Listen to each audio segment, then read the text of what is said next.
welcome to OVPL this week, match week 10 here on our channel, straight from the training ground. Thanks for joining us. It's hard to believe it's finally the last week of the regular season, getting ready for the final. All that's set for next weekend, and we'll fill you in on that later as we go.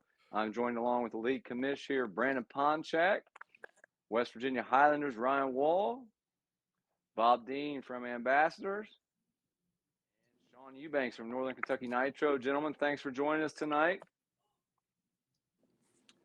We'll get straight into it here with the results from the week.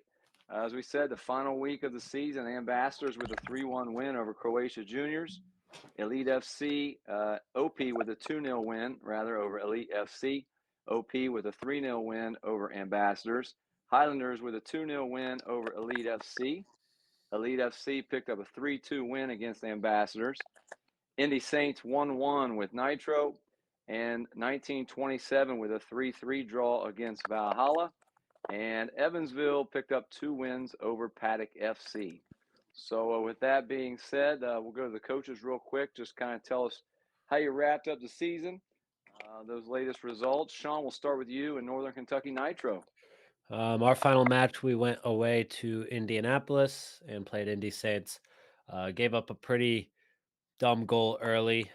We actually just had to bring in our last year's goalkeeper, Sam Linkus. He's actually still got a couple of the goalkeeping records, so he's definitely a great player, but we had to hurry and add him in to get registered and all that. And he made a mistake early in the game, kind of just whiffed on a ball pass right to their striker. So we conceded very early into the match, but I think we dealt with it well, came back strong. Second half, I thought we were completely dominant. We ended up getting the equalizer in about the 80th minute from a Asad Patel corner.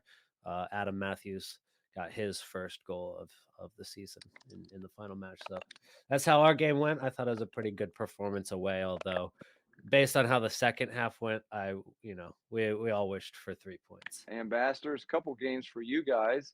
How'd you finish up your season there? Yeah, well, in the OVPL, we actually had 4 matches in 7 days, if you count the trip that we had to West Virginia last Saturday. So, yeah, it was a really busy week. Wednesday was a great result against Croatia. Kind of deserved a clean sheet, but we went up in the 34th minute.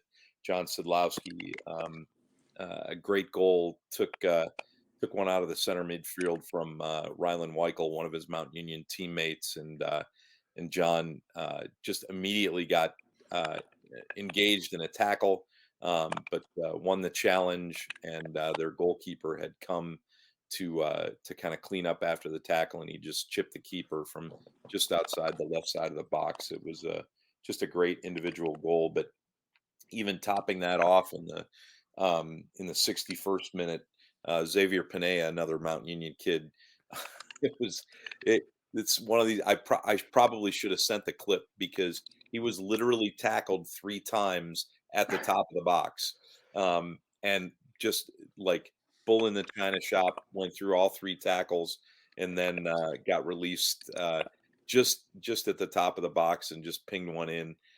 It's actually somewhat comical, because he was hammered 3 times, all ball, all 3 times, but he just ended up continuing on. So it was just a great individual goal. And then we had a great way to finish it up on that evening in the 69th minute, just a few minutes later. Rylan Weichel, just super easy sitter, intercepted a ball as they were trying to build out in the back, and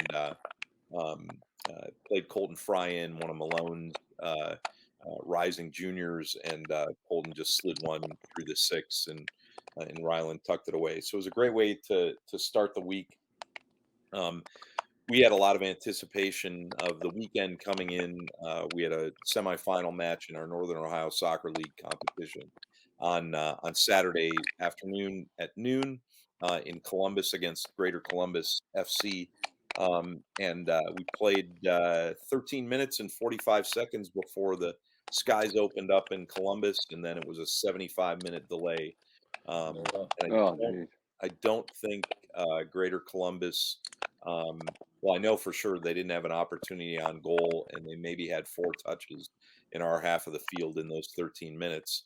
And lo and behold, 75 minutes of sitting around just takes a toll after you been driving in a car and early in the morning and everything like that. And we just came out flat. Gave up a goal midway through the second half and lost our semifinal 1-0.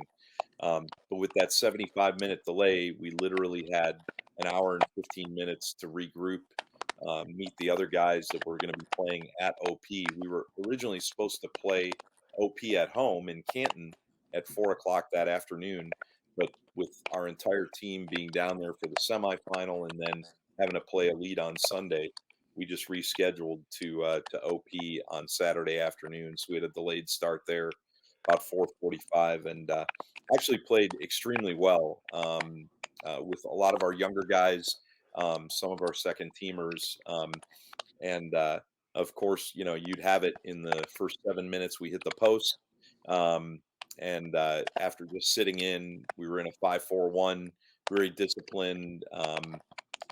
Got some good goalkeeping early on in the match. Then we hit the post, but we just got worn down a little bit at the end. But actually, we were very happy with the quality of our play in the way that we played. Game got a little bit heated, a little bit dicey at the end. One of our players lost their composure a little bit, and we were pretty disappointed with that in terms of the way that ended, and just felt bad for the way that it ended, especially for OP, because they were great hosts to us and did a really nice job. But really proud of the guys in the way that they did. And so we were excited going to the match on Sunday, knowing full well that it was a torrential downpour, and kind of the one of the neatest surprises for me is you walk onto that field at Impact Stadium in Marysville, and it's 78 freaking yards wide. That is just a monstrosity of a pitch to play on, and it just made for great space and a great contest as well. But just like Northern Kentucky Nitro experienced, we had a gift this year of having, since we're a worldwide ministry, we actually for the first time had 2 kids from other ministry countries came in and played for us. And we had a goalkeeper from Mexico, Isaac Ordiales, who came in, and unfortunately, a couple of howlers early in the game, wet turf.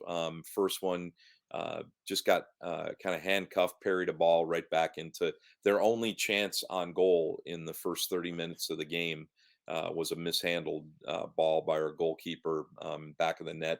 And we had already hit the post twice in the opening 15 minutes. So again, not being able to finish really kind of hurt us. And then in I think the 30th minute, another just skipping ball played in from the flank, and he just misplayed a bounce on the wet turf. So we're down 2-0. So we got one back off a corner kick. Great goal by Tucker Ramirez. We run a couple of different corner looks, and this was a near post corner, and he just a majestic little flick on outside of his right foot. So we're back in it at 2-1. We snapped the goal back, I think in the 70th minute. No, I take that back. In the 57th minute, served ball off of kind of a contested second ball chance that came back to us. We served it back in. Wes Burton out of Canton, little header over the back line, and Brian Kern, who was a rising senior at Ohio Northern, just slotted it past their keeper. So we're 2-2, feeling really, really good about things, and just a contended ball that was in by the corner flag, and 2 players went down, and all of a sudden our player is red carded in a really tight game. Great situation for both teams to have a great grandstand finish. and just befuddling to everybody, to them, to us. We had no idea kind of what happened, and then we just we're trying to press on. It's our last match. We're going to win as best we can, put our effort in, and so we had to take some choices and some chances to open the game up a little bit, and they just got in behind us in the 89th minute, and our second keeper, Ben Kovacic, just came out late, made a bad decision, and got chipped. So yeah, really rough way to end the year. But it was for a match that you would lose. We were so happy with the quality of our play, and so happy with the way that the guys responded to the adversity of the entire weekend. So yeah, rough way to finish, but yeah, we were happy with the way that we performed, especially under the circumstances this week. Really well on Saturday. We ended up winning 2-0 at Elite FC. To be honest, it was the first 20 minutes. It was they were all over us, and it was two really good saves by our keeper Harry O'Brien, who's been it's interesting. He's been really good all season, yet we've had some crazy results: 5-3 twice, 5-2 against OP. So he's been conceding goals but playing really well. Apart from the last two games, one against Ambassadors and one against Elite on Saturday, and he just made some really clutch saves early on. We kind of got a foothold in the game, and then TJ Cherry, our centre back, a great set piece, scored with a header, and then shortly after, that guy again, Richie Afalayanka, notched one. And it was a good, solid performance. We can play better, I feel, but Elite are one of these teams that they've got some really dangerous players, and they're, one of the toughest tests I think we've had this season, and both times we played them. So, but it was good to run up the season, and we went 8-2 overall. One of those is a forfeit, but just going one notch better than last year. We're really pleased about it, and the guys were pumped after the game. I mean, they really put a lot of work in this year, so I'm really happy for them. Well, congrats on the win, and as I said, it closes out the season, puts the Highlanders in the final. They'll be up against 1927 in the OVPL final this week. Brandon, what else do we have going on in the week as we wrap up the final week of the regular season? Yeah, some good things. Kind of wrapping up some of the season stats. Romain Lopez finished the season with 12 assists, which is a season record. And Jose Rodriguez, also with 1927, finished with 8 assists. So 2 players tallied 20 assists. And then Seth Maulmeister finished second in total points in a season at 38 points, 17 goals, 4 assists. Golden Boot winner with 17 goals there, which is the second most in a season, OVPL season, 17. So obviously 1927 put up a big season and come with a 9-match unbeaten streak, 9-match winning streak as well, coming in and finishing with a 3-3 draw with Valhalla. So it keeps their unbeaten streak alive, but their win streak is snapped at 9 games, which is still the longest winning streak in OVPL history, tied with Ohio Galaxies from last spring and summer, 9 games.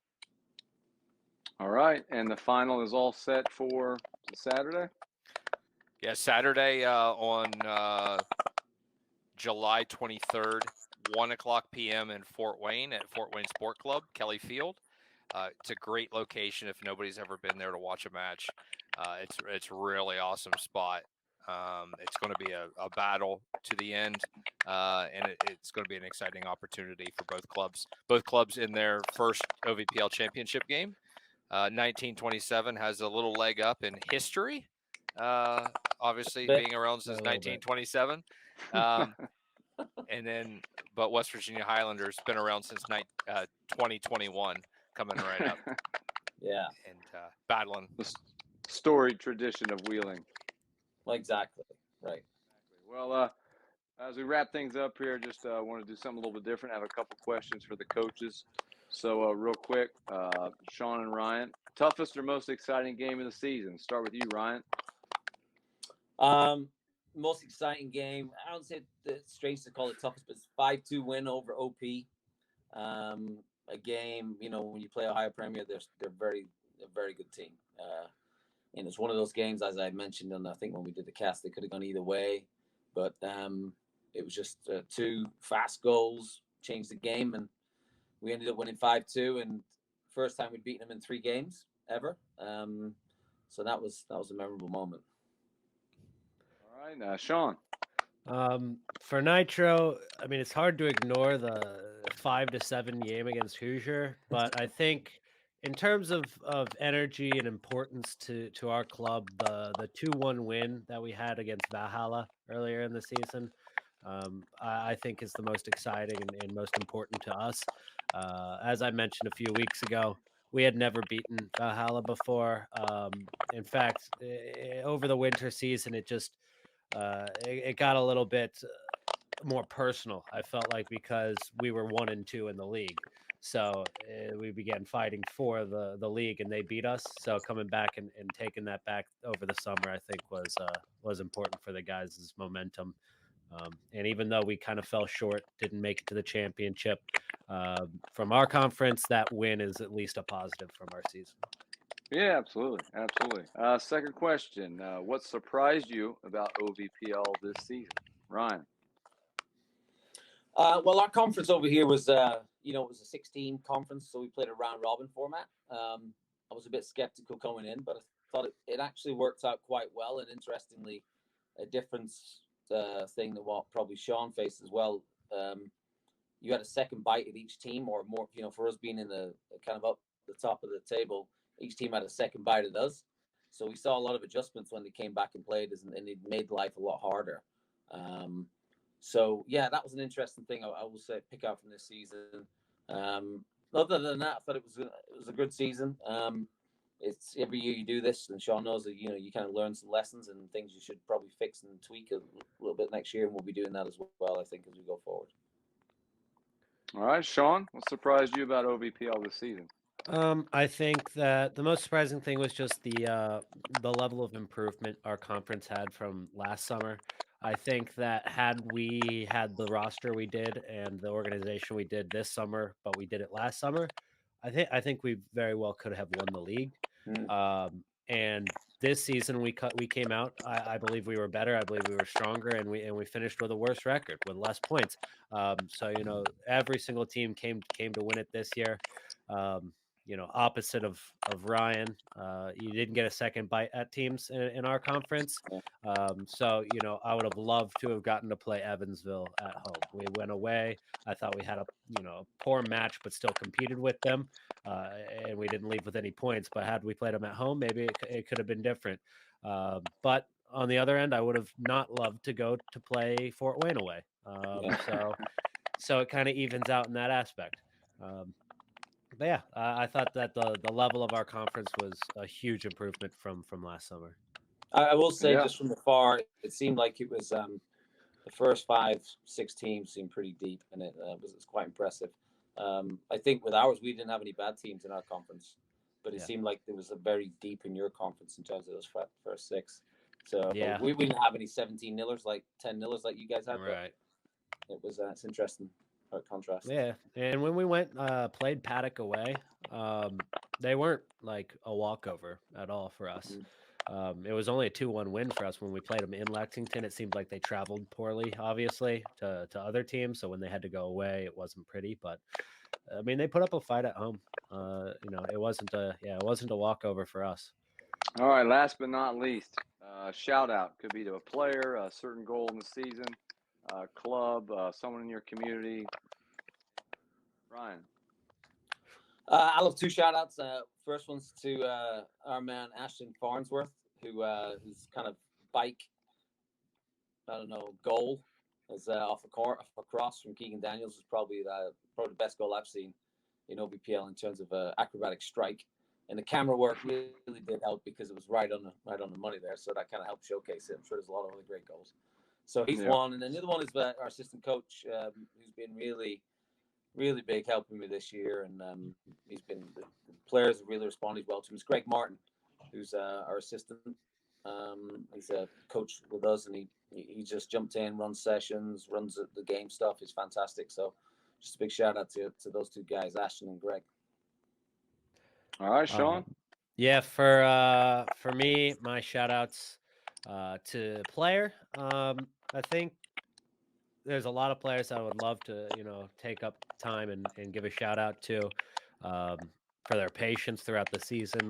There was, a lot of competition at the beginning of the season to earn a spot in the starting 11 or on the game day roster.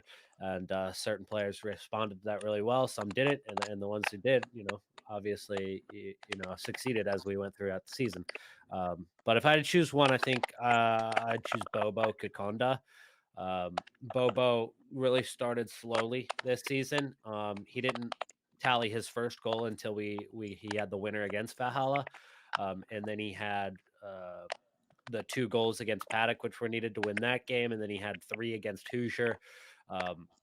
So he really turned up as the season went on. There's probably nobody who loves the badge as much as he does. He works hard. He's got a great attitude. So I got to give a shout out to Bobo. And in terms of staff, I got to shout out my better half, Taylor, because there were so many away games, especially, but not only away games, but she filmed all our home games. She provided the footage for all our games on YouTube and on our social medias. And then just yesterday, when we were in Indianapolis, in about the 15th minute, Ahmed Saleh went up for a header in a dangerous situation, while our center back also went up at the same time. They butted heads. Ahmed Saleh ended up breaking his nose and having a really bad concussion. So in the 15th minute, I had to go up to the press box. I was like, Ahmed's got to go to the hospital, and she didn't even question it. She was like, all right, I'll go drive him. And so she left the camera. We had someone else take the camera and film for us, but she drove him to the hospital, missed the rest of the game after already driving me and a couple other teammates up to Indianapolis. So that was huge for There the you team, go. just having somebody like that. So yeah, shout out to her. That's what keeps the Nitro running. Yeah. Brandon, I'll give you one shout out. First of all, I want to thank you for all the stuff you do to put the league together and keep things organized all year. But yeah, one shout out for the season, Brandon. Yeah, mine's to everybody that is out there running clubs. Without you guys, we wouldn't have it.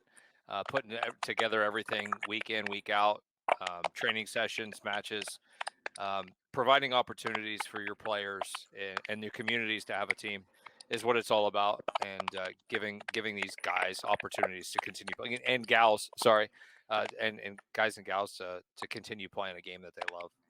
So it's much appreciated, and I love seeing players succeed and coaches succeed and communities have a team to be able to support. Yeah, absolutely. So, fellas, thank you for all of you for joining us this week as we conclude the regular season.